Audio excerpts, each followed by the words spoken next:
Hello friends, ફરી એકવાર આપ સર્વનું હાર્દિક સ્વાગત છે. મિત્રો, આજે આપણે ક્વેશ્ચન નંબર 4 જોવાના છીએ. સરસ મજાનો ક્વેશ્ચન છે. જોઈએ શું છે ક્વેશ્ચન. 3 ભાગીદારો છે: રાજકુમાર,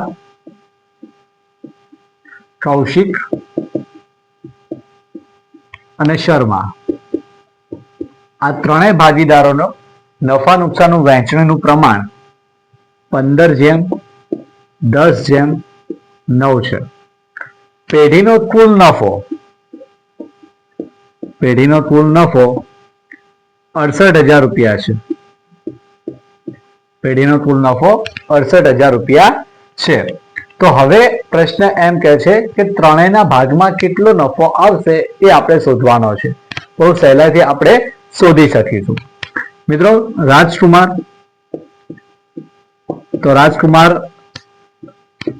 68,000 માંથી કેટલા રૂપિયા લઈ જશે? તો એનું પ્રમાણ છે 15 અને કુલ કેટલું થાય છે? તો 15 ને 10 25 ને 9 34. ઓકે, તો છેદમાં આવશે 34.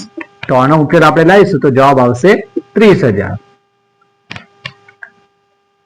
કૌશિક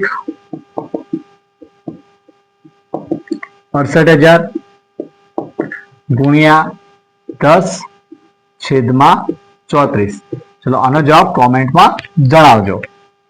ત્રીજું, શર્મા 68,000 ગુણ્યા 9/34. ચલો, આનો જવાબ પણ કોમેન્ટમાં જણાવજો. Thank you.